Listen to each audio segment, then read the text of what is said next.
Who is Randy? Don't bring anyone mother into this. Your mom in the fucking stand! I'm COVID-free. Yes, I am believe. I. I do have prostatitis, so I got an inflammation in my prostate. Really? I think I do. Wait, you think you do? Every day, It's a really specific thing to say. You know what's a nice thing, though? Every day, because I had it once, like 2 years ago, but it was 1,000% from chlamydia.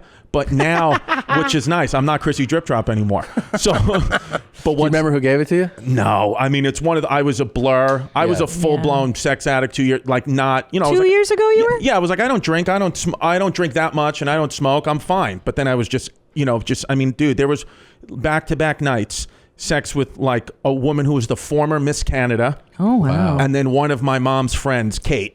So it's like back to back, former Miss Canada, 68-year-old woman, sex addict. Did you go to rehab for it?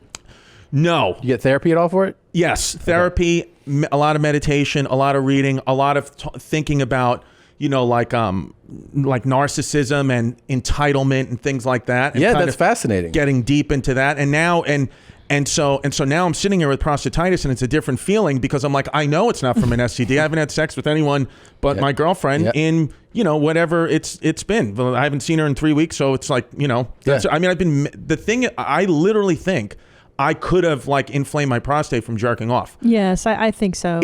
Are you aggressively doing it? I can't explain to you like why. I've been here for 3 weeks and it's been unbelievable. Like I've been jerking off to anything, like everything. Yeah, I was jerking off to Anderson Cooper. 2 days ago. Oh, wow. Then this morning Tucker Carlson. Yeah. They had an old episode on, and I was just like, and I don't jerk off like this. I rub the base of my penis and I blow it into my belly button. I don't know. Yeah, it's a very strange way of masturbating, and I think that So you rub it against your belly? I kind of rub down. I make like a little vagina with my thumbs, and I rub the base, and then I shoot it into my butt. Seriously? I swear to God. I got to tell you something. I mean, with that, I don't even know you that well. Yeah. I would like you to do it to me. Yeah, and I would, dude. I absolutely would. That sounds like a really good technique. How did you discover this technique? I don't know. I think when I was a kid, I just, because I used to take a pillow. I used to like masturbate on a pillow. I slept in the same room as my mom till I was about 13, 14 years old. Sure. So I used to like, when she was sleeping, quietly just take a pillow. I used to do that. That's probably where it started. I used to hump the mattress. Yes. I was having orgasms before I ejaculated. Oh, me too. I was absolutely shooting blanks. And I was like trying to explain to my cousin, Brian, I was like, do you do that thing? Because I didn't know the words for it. I was like, where like you rub yourself a certain way and your body shakes and it feels good. And he was like, what? Yeah. And I go, you know what I mean? Like, and then you kind of sweat a little bit. And he's like, I don't know what you're talking about. Well, because I would do that so much, I would masturbate so much and just shoot blanks that the first time I did get just a little bit of jizz, I lived in the same house as my mom's sister, and she used to watch me while my mom was at work. And I was like doing it, like rubbing the pillow hard, and then a little splooge came out, and I was young and inexperienced. I didn't know, so I ran to my Aunt Colleen. I was like, Aunt Colleen, something's coming out of my pee-pee. And she's like an old school New York lady smoking a cigarette. She's like, Christopher, listen to me. You're going to have to talk to your mother about that. I remember she was blowing the smoke. She's like, I can't even deal with this right now. And then I'll never forget, she's like, do you want a saltine cracker? and then ever since then, so I just have a weird relationship with sex that I had to explore. Like for very long, I didn't realize, like I absolutely fall in love with men but have sex with women. Yeah, because you mentioned Anderson Cooper, right. So you masturbate while watching him. But I don't know that I was thinking about him. I was thinking about other thoughts, but it's just something soothing. But you do fall in love with men. Have sex with women. Yeah. Now hold on. Like, what do you mean? You fall in love? Like emotionally you're in love with a man, but physically you're into a woman? Is that what you mean? Yeah. I think like, I'm not gay, right? I don't have any even really gay thoughts. Like I've never thought about having sex with a guy. But I have talked to men for a long time, looked in their eyes, been fascinated by their conversation, and either went home and beat off or went home and had sex with a woman. Oh, wow. So I don't know if what that is, where that falls. Do you think that that's because men are more interesting and smarter? Okay. It could, yeah. It could be. No. Women are fucking stupid. Because women are fucking dumb? No. Mabes. No. Mabes. Yeah. I could. No, but hold on. But are you aroused? But you're not aroused sexually when you see? Do you watch gay porn? No, I've never watched gay porn. You've never watched gay porn, or have you never tried? And have you seen? Can you bring up two guys butt fucking? Let's just see how it feels. Yes, but this is fascinating because you said you can hang out with a dude and be so fascinated and so in like be You're like this guy was awesome, but then you want to go and have sex with a woman. Yes, like maybe it's just excitement over here we go. Let me see. friendship or something. Yeah, I don't know. Yeah. No, see, this is that a guy having sex with a guy? Oh, these are women. These are straight gay. Yeah. Hold on. I've never searched for this Butt before. I'm just trying to. Gay porn. Yeah. There we go. There you go. There's a guy sucking. Yeah. Whoa, See this. he's got a big got one. a nice piece on him. He does. Mormon boys. Yeah. There we go. And this guy's How do you about feel? to take communion right here. There we go. Oh. See, I don't. Took to it like a duck to water, huh? Like a duck to water. I support it. I see, like, if I was in a but does that arouse you? You're not really being open to it. What would arouse me is if these same two men started talking about the book *Sapiens* and how they got into that. Then I might be able to get horny and something introspective like that. But then I'd go to have sex with a woman. This right now, I can watch this and I can support this, but I don't. It doesn't really. There you go. I mean, it's a little ass tap. Let me ask you this though, because this is really fascinating for when you're talking about, being a sex. Because I think we always hear the term sex addict, but we don't really explore it like as observers. Like most people like know. Or have some knowledge of alcoholism or drug addiction, right? And you go like, well, it filled this void or whatever it is, right? Is the sex addiction that same thing that is like trying to fill some type of emptiness and you were getting it through those sex acts? Absolutely. And I didn't realize that at first. At first, I was like, oh, I'm a comedian on the road and we get laid. It's what happens. It's part. And then I realized like the emptiness after it was done on not only me, the woman too. So we would constantly find each other. And that's what my therapist said. He was like, a lot of times like a sex addict male will find a sex addict female. And he's like, how often did you notice like women that you would have sex with that would never call you again or you never call them again? I was like almost 100%. How often would they leave like right after you leave? I was like within 10 minutes every time. He was like, so you were both the addiction addicts find each other. Wow. So he was like, so that's what you were doing. So I had to like just cold turkey stop that. And then I would always like look for something different, something to fill the hole. Always. And, I had a child and my daughter was born. We had the baby like on like the second or third date. Like, whoa. She got pregnant. I was like, my life's crazy, spiraling, and not realizing like, no, dude, you're in the full, addict swing right now. I had no idea. Yeah. And then a lot of things happened, ruined the relationship, fucked a lot of things up. But I was like, but I love my daughter. I'm always there for my daughter. It's fine. I'm telling myself I'm a good father. I'm there. I'm present. But how many times was I push her in her swing, DMing a girl? How many times was I like hiding my phone? How many times when her mom would bring me over, I would have to clean the apartment, realize all addict behavior. So then I don't know if you ever get through it. I'm working through it, but at a way better place than I am now. Back with my child's mom, back in like wholesome family. Wow. Been out here for 3 weeks by myself.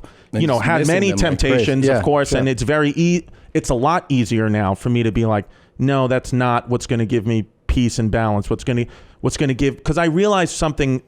Having so many options, I realize, is actually not freedom. I kept saying to my kids, Mom, I just want to be free.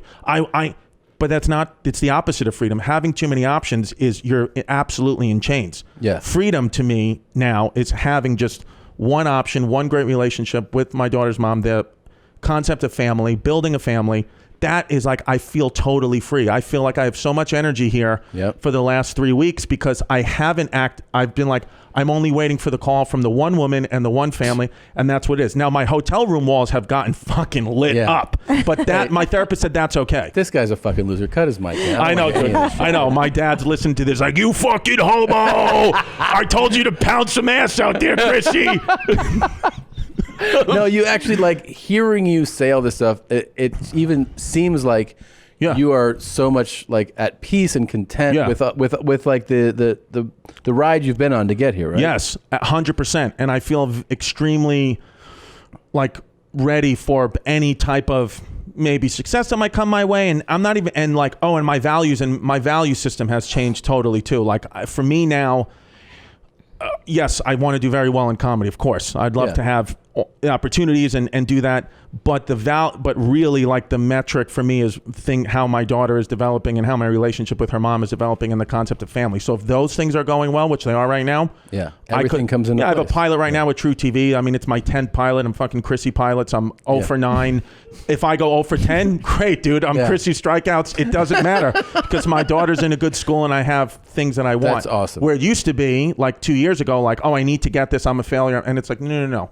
Like, how many times are you going to go through this? So I didn't realize that, and I think, like, saying, hey, I'm always working through this addiction is a powerful thing. Because Colin Quinn is like a mentor of mine. We've become very close friends in New York, and he's, 30 years sober. Yeah. And he was kind of the one that first gave me the idea of, like, have you ever thought about you're addicted to this? Mm-hmm. He's like, because, there's a lot of men that have options or women that have options, but they don't act on them compulsively like you are. Right. He's like, how many times are you going to bring 4 women into the Comedy Cellar? And he's like, it's all great and good. And, he's like, I think the women like you and you like them and you're nice to them and kind to them and it's all good. But how much do you want to do this? Like, right. And it's not fulfilling. You would not feel zero of it. Yeah. You wouldn't leave it being like, this feels really great that I No. And they didn't feel good either. Like, everything obviously was all good and consensual and that was fine.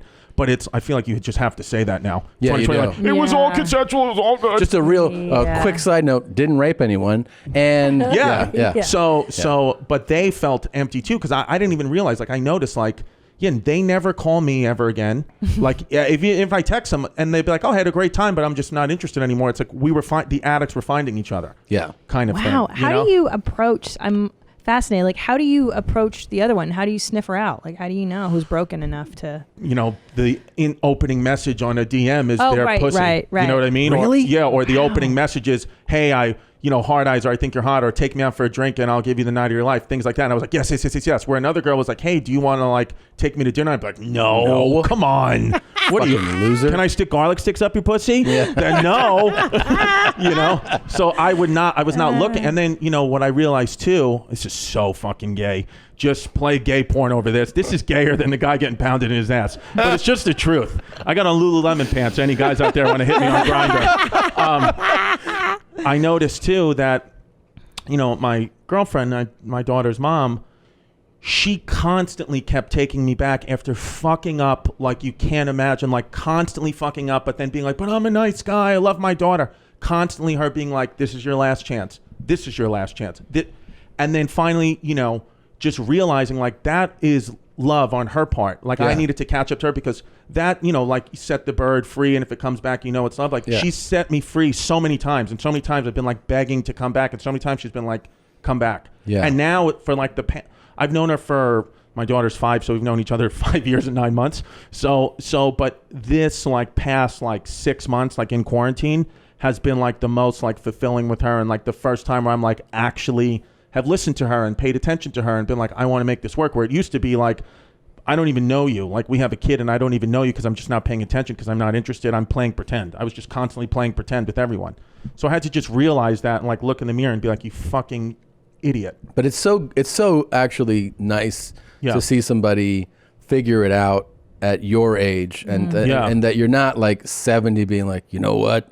I think I fucked up. And like your life is, you know what I mean? Like you've put this together. I mean, just hearing you talk about it, I mean, I can see that like you've really seen the light in this whole thing, man. Yeah. I mean, dude. I mean, I'm shitting out condoms right now, but it feels like that, but it's like you have to just admit that too. Like where I was just like, and also like my circle of friends, like, that changes, right? I had to make it all a lot smaller. I just had to make it all a lot smaller and stop. I was always the guy who was like, what do I do? This advice and that advice and asking 30 people their opinion. Did you find that you would seek out the advice of somebody that would reinforce bad behavior? Absolutely. And it was the same thing like, like the options thing. I would ask for so many options because I thought that's what, I'll get all these people's opinions when that is not, that's the opposite of freedom.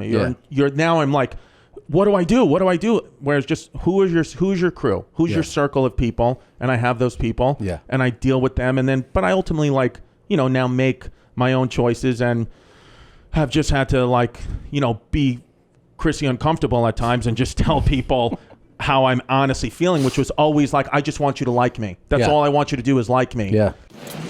Hi, Jeans. Did you like that highlight? Well, you can watch an entire episode here or more highlights here.